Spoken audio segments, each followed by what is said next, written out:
Hello, everyone, and a very warm welcome back at the very coldest time of the year, thus far it seems, to the library is open. So I hope you brought your brand new 2021 library cards, my darlings. Bow. Ba-bow.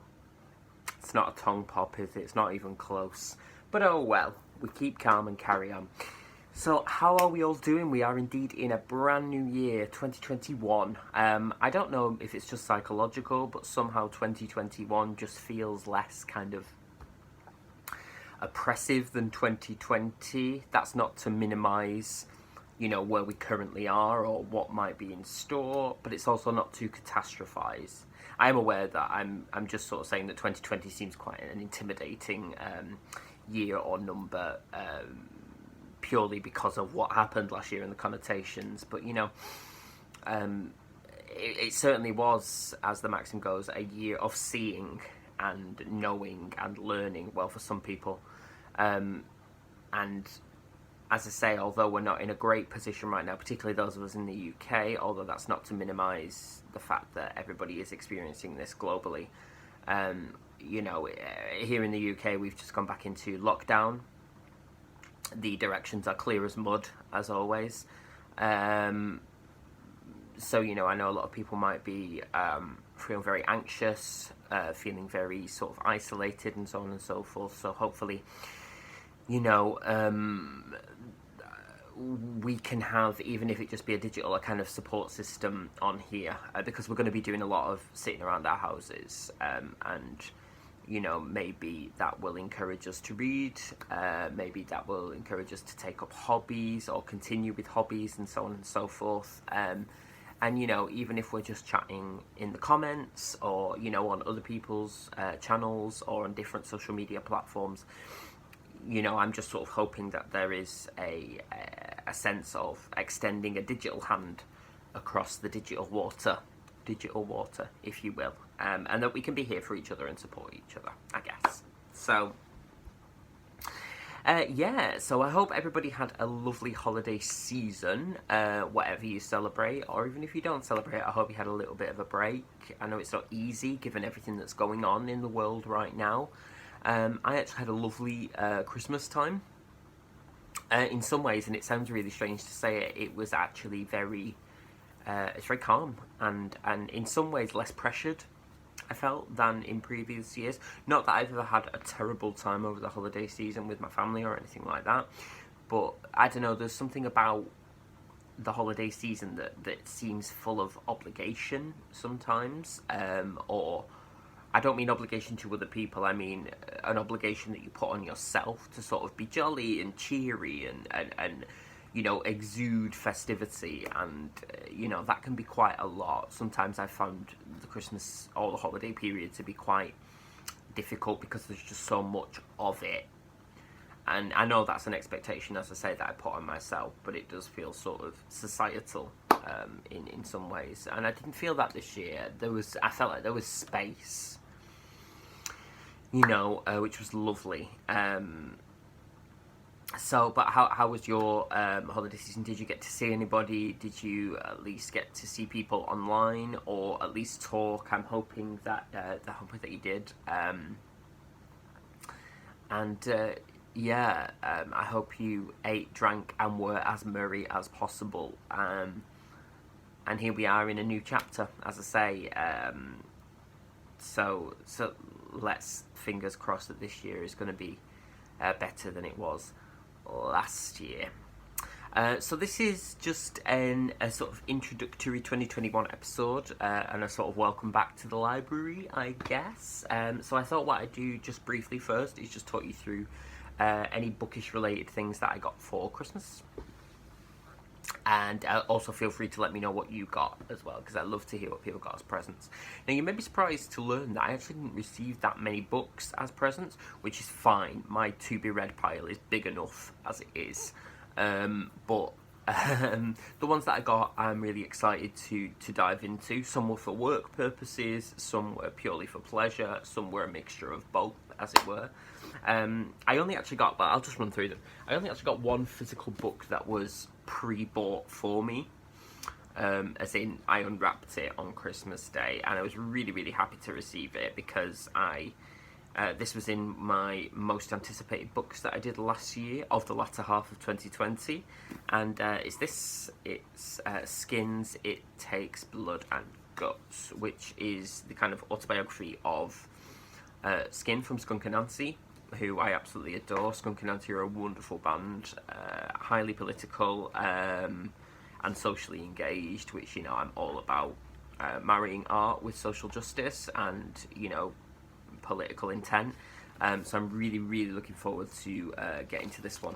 Can I just say as well, how beautiful is this? Look, the sort of pictures of Skin, who, by the way, is stunning, can we just say, on the inside flaps. So I think that's going to be a really, really good read, and I'm really glad I got it for Christmas because I really wanted it and I just never got around to picking it up. So, mwah, thank you for that. Oh, gifter. The other books I got, I picked up with vouchers or gift cards that I was given to various places that sell books. So the first set I picked up, I'll do the work ones first because they're still fun, but they're not. Do you know what I mean? So the first two that I picked up with a gift card were two plays. Again, as I say, for work. This is The Wardrobe by Sam Holcroft, which is about a wardrobe, funnily enough, across 7 centuries, and small groups of children seek sanctuary in it, and we go through sort of lots of different periods in history. And these are really good, I think, for scene work with my students, and also, as examples of different way of structuring a narrative sort of thing. It's very similar in some respects, concept-wise, to a play I love called Love Play by Moira Buffini, which all takes place in one central location over various periods in history, and I just love that as a concept. This is by Sam Holcroft, and it started out as part of NT Connections, which is a national theatre initiative for school and youth groups, where they receive a new professionally written play and perform it, or they would under normal circumstances. I'm not sure what happened this year with that, but looking forward to delving into that. The second one is Spiderfly, as I say, which was originally produced at Theatre 503, and it's by John Webber. And this is a two-hander between a woman called Esther, who, after the death of her sister, is left unresolved. She's looking for closure, and she turns to a person called Keith. But there's also a burgeoning romance with another person called Chris going on in the background, and it's all about the aftermath of trauma and how that colours our relationships and so on and so forth. It's supposed to be a very taut two-hander, a bit like Oleana by David Mamet, albeit not in theme but in tone. So very much looking forward to that. And the final part of that gift card I spent on a recommendation from this very channel, actually, which I won't say the person who recommended it in case they don't want that, but this was recommended after my video on the Will Young book on gay shame, and this is Powerarchy by Melanie Joy, PhD, and this is subtitled Understanding the Psychology of Oppression for Social Transformation. So this is looking at how, have a sniff? Yeah, it's not bad. This is looking at how oppressions and, you know, the sort of putting down of particular minority groups in society are all related, you know, and that oftentimes we can get confused and a bit feudal and sort of turn on each other as we sort of vie for whose oppression is the most oppressive, I guess, and actually what is more productive is to recognise that all oppression comes from the same place. This ties very handily into veganism as well, I might add. Oh yeah, if you're doing Veganuary, by the way, then you should definitely check out those vegan guys, my little parents and my drag mother and Hunty Man, Paul and Jason. They'll have some top tips. So it ties into that very much so, and I think that as a way of thinking through and also fighting for social justice, that could be really, really interesting. Melanie Jo has also written another book called, I believe, which touches on themes of veganism, I would imagine, called Why We Love Dogs, Eat Pigs and Wear Cows, which I think is going to talk a lot about speciesism and stuff, which is, of course, an oppression. So that's really interesting. And the final three I also bought with a gift card that I was very lucky to receive, and these are the non-work related ones. So I picked up a copy of Kylie Reid's Such a Fun Age, which I've had my eye on for ages, but just never got around to picking up. It's a beautiful Waterstones edition there, so you can guess where the gift card was from, with these sprayed edges. They are my favourite thing in books at the moment. I just think they're beautiful. And sometimes, I know this is a bit weird, but the pages get stuck together and you have to pull them apart, and oh, I like that. So this is by, as I say, Kylie Reid, and this is the story of, well, I'll read you the blurb. When Amira is apprehended at the supermarket for kidnapping the white child she's actually babysitting, her employer Alex resolves to make things right. So begins a crash course that will upend everything they think they know about themselves, each other, and the messy dynamics of privilege. I mean, that's bang on the zeitgeist at the moment, isn't it, in terms of not only recognising and using our privilege, whatever privilege we have, because we all have some, we all have deficits, you know, and it's about balancing those, but it's about using that to speak up for others and exerting the power that we have, however we came about it, in order to fight for what's right. And this is apparently excellent. I've read some wonderful reviews, and it was longlisted for the Booker Prize last year, I believe, so that's pretty cool. The second one is really, really fun read. I have actually already read this. I sort of tore through it. It's called A Court of Thorns and Roses. It's beautiful. By Sarah J Maas, and this is kind of, I would put this in kind of fairy lore. There's a sort of subsection of fantasy, I think, that that's emerged a lot, that deals a lot with fairies, or the idea of the fae, and as a sort of concept, and this is one of those. But Sarah J Maas is a very popular fantasy writer, and I haven't read an awful lot of fantasy, or sort of adult strict fantasy, as it were. And this is the first one in a quadrilogy, of which I managed to get the whole set, but I didn't get them all with the gift card. And there is a new one coming out next month, I believe. This is about a girl called Feyre, who lives in a sort of imaginary land called Prythian, which is separated between the mortals and the fairies, and the fairy world is separated into courts based on the seasons or times of day and so on and so forth, and they are under the oppressive rule of a kind of dictator. And anyway, one day Feyre is a huntress as a mortal, and she stalks prey for food, basically, for her family, who were rich but are now penniless. And anyway, one day she accidentally kills a wolf who was a fairy in disguise, and because of that, one of the High Lords of the fairy realm comes to claim her and say that as a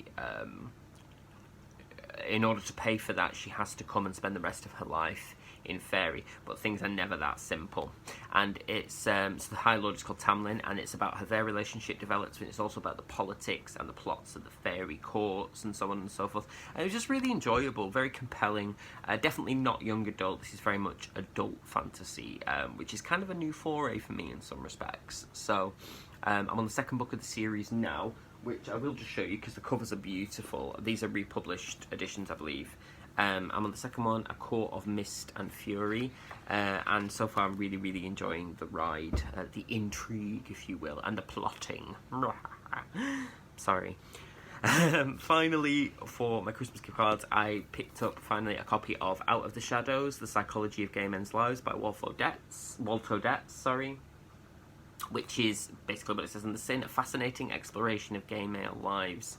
Walter Detz was a therapist, and he's worked with gay men for over 30 years, and he's sort of, this book is an attempt not an attempt, that sounds really backhanded compliment, doesn't it? This book is him sort of talking through deep-seated traumas and ideas around shame and so on and so forth, which again picks up on issues that I talked about in the Will Young autobiography. So I just thought that'd be really interesting, because I'd only read a little bit of it before and I didn't have my own copy, and you know, this lovely paperback edition, and you know when you have a gift card and you just sort of think I might as well go for it if I was umming and ahhing, but it's kind of like free money, isn't it, in a way. So that's that. Last thing to mention is because I got an annual this year. I really miss getting annuals. You remember as a kid, you used to get like an annual from like your favourite show or, you know, whatever. And I've never had one for years, but this year my aunties, my aunties, Michelle and Claire, very kindly got me the Power Rangers Beast Morphers Annual 2021, and it was like a lovely bit of nostalgia. I didn't get this for Christmas, I got this for New Year, because we do, in my family, we do little presents on New Year. I don't know if this is an exclusively Scottish thing, but my family are from Scotland. Obviously I'm not, because I don't have the accent or anything like that. So we have, as you have like Father Christmas at Christmas, or whomever you have for various other holidays, we have Mother Goose at New Year. So on New Year's Eve, as we go to bed, we put our slippers out on the table, and in the morning we wake up and we have chocolate coins. Got some lush vegan ones this year. A tangerine, whiskey, coal, bread, and a coin, and then presents, basically. So that's just like a fun thing we do in my family, and this was one of the presents I received on New Year's Day. I'm very, very lucky, and it's lovely. Obviously this is geared towards children, but I love the Power Rangers. I always have. I'm a massive fan of the franchise. I actually wrote my master's dissertation on queer representation in the Power Rangers franchise, in terms of how we can look back at old childhood properties and reclaim them as queer adults, as sort of seeing ourselves reflected, albeit, you know, not literally. But that's what I wrote, my master's dissertation on. So I'm still obsessed with the franchise now. I don't know what it is, but it stayed with me in the same way that Buffy the Vampire Slayer has always stayed with me. So yeah, that's what I got for Christmas/New Year. Book-wise, loads of sniffing to be done. Of books, obviously, not anything else. Ooh. Hi again. So I wanted to do that really seamlessly, start as you mean to go on for the year, but didn't have the thing I wanted to talk about to hand. So, you know, just turn that away, a bit of glare. Why change the habit of a lifetime? So the last thing I want to talk about in this episode was not a gift per se for Christmas or New Year, but it was a gift, for which I'm very, very thankful. I was lucky enough to receive this from the author and publisher, a copy of a new book for younger readers, for me to read and, you know, discuss, have a little chat about, and as I say, I'm really grateful because this was absolutely delightful. So the book in question is called Sergeant Grog and the Night of the Weasels. Look at that gorgeous cover. And it's by Rose Miller, who is a local author to Greater Manchester, which I love local authors. I'm really, really happy to talk about their work and PR them. To the hilt, I say, to the hilt. And this was just so much fun to read. I really, really enjoyed it. It's very well plotted, without being overly complex for younger readers, but there's enough in here that adult readers will also have a really fun time. Think about sort of like, you know, when you go to a panto and there are things there for the kids, but there's also things there for the adults as well. And, you know, that just sort of delightful melding of the two. So, really, really enjoyable read. A quick précis, it takes place in a land called the Land of Justice, which is not ruled over, which is home to the wizard Trajanicus, who's an inventor. There's a great scene where he invents this answering machine service for the army barracks, which is just gold. But anyway, his latest invention is called the Weasel Guzzler, because the Land of Justice is plagued by Paducah, who is a vulture, and his band of weasels. They're kind of like the nefarious, like Sly and Gobbo, almost, in Noddy. They're sort of always up to mischief and no good, and so on and so forth. So what the Weasel Guzzler will do is transform weasels into something else and sort of take away their danger. I don't want to spoil that because it's cute. So enter the army, basically, led by Colonel Trumpington, who is an elephant. You can see them there in the background. And our protagonist is Sergeant Grog himself, who is a goblin. And he has a plethora of absolutely delightful friends. Really vividly drawn characters as well, but not in a sort of overwritten way. It's like we get a lot about the characters from the details that we're given, which is a real skill, I think. there's a wonderful character called Watchface, who's just like Sergeant Grog's watch that's animate. And there's also a wonderful Private Potter, who's a penguin who sort of acts as like the sort of golfer for the army barracks, because he's like a sort of like lower down the pecking order. Can you say pecking order with elephants and goblins? Yeah, let's decide that you can. And he's really, really fun. So basically, the wizard's latest invention, which would obviously threaten the weasels and Paducah's nefarious deeds, is under assault, and it's up to the army led by Colonel Trumpington, as I say, but actually by Sergeant Grog, to stop them and foil their plot, as it were. Which, and you know, this is just gorgeous. The author's previously written Alex and His Magic Dragon, which is another story for younger readers. I'd say this book works on like several levels, actually, because what you could do is, for more confident readers, you could, you know, challenge them with this, because the language is not overly simplistic, although it's not overly complex as well, so that it's impenetrable. But it's just enough to be a challenge and a really sort of exciting what happens next kind of thing. It's dissected into chapters really, really nicely. And on that, for readers who are maybe not at that level yet, you could enjoy this as a chapter book at night. I think, you know, a chapter before bed would be absolutely delightful and keep, you know, children, say young readers, wanting to hear the next instalment. I also want to shout out the beautiful illustrations as well. I'm trying not to spoil anything on here by showing you the gorgeous illustrations. But I do just want to... that's brilliant, isn't it? The Weasel Guzzler that the wizard invents. I think it's absolutely stunning. You know, and as I say, I really just want to shout out more local authors and, you know, people who are also writing for children, because it's not a lot that there's not a lot of that I talk about on my channel. I segue onto YA, but less for younger readers than that. And I do want to talk more about that, because I know that people who watch this channel may have children or relatives, or even just, you know, kids of friends or something that they want to recommend books to. So I really, really wanted to mention this, and also just to express my thanks for being sent a copy. I really, really appreciated it. Look at me getting PR. Who do I think I am? But massively recommend this. Brilliantly drawn characters, really colourful world, both literally and metaphorically, and just a nice story that, you know, is a pure bit of escapism and fantasy, while also rooted in the, you know, sort of realities of how our world works, albeit with fantastical protagonists. It's beautiful. I'm going to link all the stuff down below in the description about this book.